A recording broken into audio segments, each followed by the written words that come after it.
Buntut pembakaran bendera PDI Perjuangan, ratusan kader PDIP berunjuk rasa di Mapolres Jakarta Utara pada Jumat siang. Masa mendesak pembakar bendera segera dihukum dan juga ditangkap. Ini berkumpul di partai kita. Kawan-kawan, nanti setelah itu Kader PDI Perjuangan dari DPC Jakarta Utara berkumpul di depan Mapolres Jakarta Utara. Mereka menggelar long march dan juga berorasi. Aksi ini sebagai bentuk kekecewaan atas insiden pembakaran bendera PDIP saat demo penolakan RUU haluan ideologi Pancasila di gedung DPR Jakarta pada Rabu lalu. Para kader meminta kasus ini segera diusut tuntas sesuai hukum yang berlaku. Demikian sikap tuntunan kami pada aksi. Puluhan kader dan simpatisan PDI Perjuangan dari DPC Jakarta Selatan juga mendatangi Mapolres Jakarta Selatan. Mereka menemui Kapolres Jakarta Selatan, Kombes Budi Sartono untuk berdialog. Para kader mendesak polisi mengusut tuntas kasus pembakaran bendera PDIP.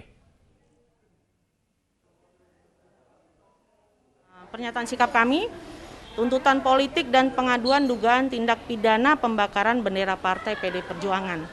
Jadi kejadian Rabu kemarin itu sangat menyakitkan untuk kami, untuk PDI Perjuangan, untuk keluarga besar PDI Perjuangan, khususnya DPC PDI Perjuangan Jakarta Selatan. Aksi serupa juga dilakukan sejumlah kader PDIP DPC Kota Bekasi. Mereka berangkat menuju Polres Metro Bekasi Kota dari kantor DPC PDIP Kota Bekasi yang berjarak 2 km. Tuntutan yang diserukan juga sama, yaitu meminta polisi untuk menangkap pelaku dan otak pembakaran bendera PDIP.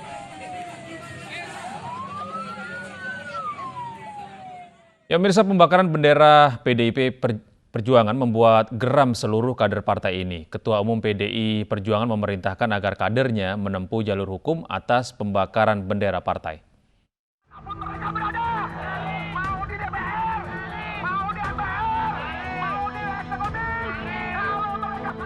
Pembakaran bendera PDI Perjuangan dalam unjuk rasa tolak rancangan Undang-Undang Haluan Ideologi Pancasila di depan gedung DPR RI pada Rabu kemarin menjadi pemicu aksi protes kader PDI Perjuangan di sejumlah daerah. Dalam unjuk rasa ini, sejumlah massa membakar bendera bergambar Palu Arit dan juga bendera PDI Perjuangan. Pembakaran bendera PDI Perjuangan sontak membuat kader Partai Banteng Moncong Putih ini pun geram. Bahkan Ketua Umum PDI Perjuangan Megawati Soekarno Putri sampai mengeluarkan surat perintah harian. Ia meminta para kader PDI Perjuangan merapatkan barisan dan menempuh jalur hukum atas pembakaran bendera partai kebanggaan mereka. Politikus PDI Perjuangan yang juga Ketua Komisi 3 DPR RI meminta Kapolda Metro Jaya mengusut pembakaran bendera partainya. Sehingga kami datang kepada Kapolda untuk meminta Kapolda melakukan langkah-langkah penegakan hukum secara profesional.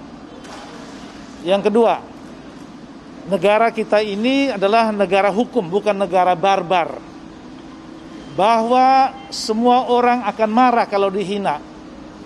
Tentunya ungkapan kemarahan itu harus disalurkan lewat peraturan perundang-undangan, yaitu meminta aparat penegakan hukum untuk melakukan penindakan dan penegakan hukum yang bermartabat. Polisi kini tengah menyelidiki sejumlah orang yang diduga terlibat dalam pembakaran bendera PDI Perjuangan.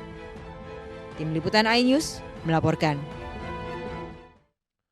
Ratusan orang berunjuk rasa menolak rancangan Undang-Undang Haluan Ideologi Pancasila di samping gedung DPRD Banyumas. Massa mendesak DPR dan pemerintah untuk membatalkan RUU HIP dan menolak keras paham komunisme. Massa dari Koalisi Masyarakat Pancasila Anti Komunis atau Kompak dan FPI mengenakan atribut dan membawa spanduk bertuliskan tolak RUU HIP. Dalam orasi, koordinator aksi secara tegas menolak RUU yang mengganti Pancasila menjadi Trisila bahkan Ekasila. RUU HIP yang akan dibahas oleh DPR diduga kuat justru akan merusak Pancasila sebagai dasar negara dan berisiko menjadi celah bangkitnya paham terlarang terutama komunisme. Usai berorasi, massa membubarkan diri dengan tertib dengan pengawalan polisi.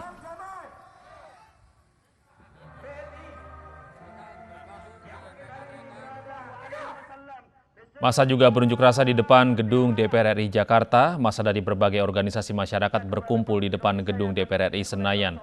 Mereka berorasi menolak RUU HIP.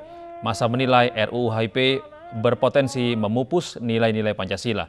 Sejumlah perwakilan aksi kemudian dipersilahkan bertemu pimpinan DPR RI untuk menyampaikan aspirasinya. Kita kepada Republik Indonesia ini, yang pertama kami menuntut agar diberhentikannya RUU HIP dan di-stop pembahasannya. Yang kedua kami mendukung daripada langkah MUI yang telah menolak RUU HIP ini. Pemirsa, 7 maskapai nasional dinyatakan bersalah oleh Komisi Pengawasan Persaingan Usaha terkait monopoli penetapan harga tiket pesawat.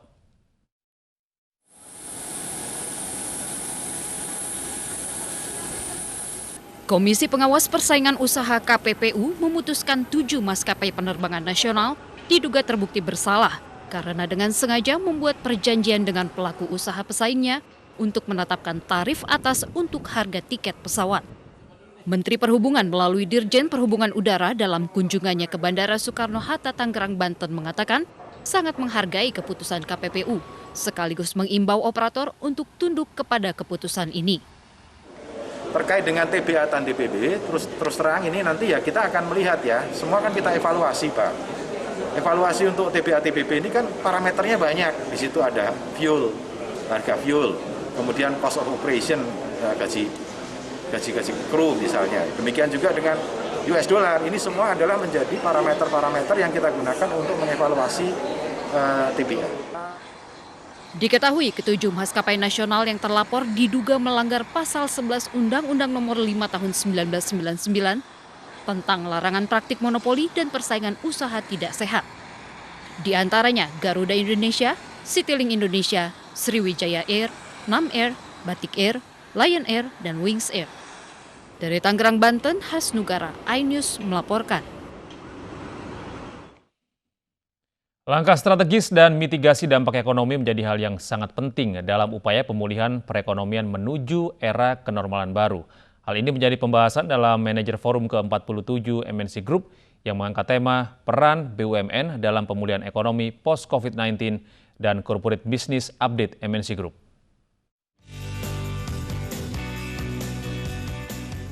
Menuju era kenormalan baru, pemulihan ekonomi nasional menjadi prioritas utama pemerintah. Langkah strategis dan mitigasi dampak ekonomi harus dilakukan dengan menerapkan protokol kesehatan yang ketat untuk terus menekan laju penyebaran wabah COVID-19. Upaya pemulihan ekonomi ini menjadi bahasan utama dalam Manajer Forum ke-47 MNC Group, di mana Menteri BUMN Erick Thohir menjadi pembicara utama.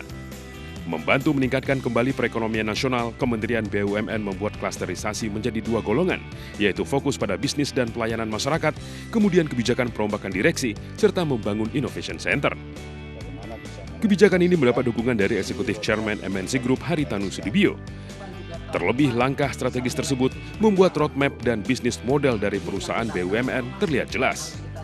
Di samping Kementerian BUMN itu menentukan pimpinan BUMN, tapi juga menentukan bisnis model. Itu penting sekali, supaya arah roadmap-nya juga jelas sesuai seiring juga dengan roadmap pemerintah dalam membangun ekonomi ke depan. Kalau tidak, BUMN tidak akan maksimal ikut menjadi agent of development. Jadi itu bagus sekali, kita akan dukung kalau kementerian ikut menentukan bisnis modelnya, jadi pimpinan BUMN itu lebih ke eksekutor. Bagaimana bisa merealisasikan visi roadmap yang sudah digariskan. Tadi Pak Hari buat poin yang sangat bagus bahwa kita tidak hanya memilih, tapi juga memastikan bisnis model yang benar. Nah, kalau kita bicara bisnis model, kita juga tidak melihat hanya supply chain, tapi siapa the man behind the gun. Kita harus terus berinspirasi, kita harus berkreasi, kita harus tetap kerja, gitu. Tetapi COVID-19-nya kita harus tetap jaga. Sama, di antara kesehatan dan ekonomi ya kita harus jalan. Tidak mungkin kita stop, karena itu sejak awal saya bilang, proyek-proyek strategis yang ada di BUMN kita jalan terus. MNC Group sebagai sebuah korporasi mendukung pemerintah dalam upaya memulihkan ekonomi nasional dengan menerapkan dan memastikan bisnis model yang tepat.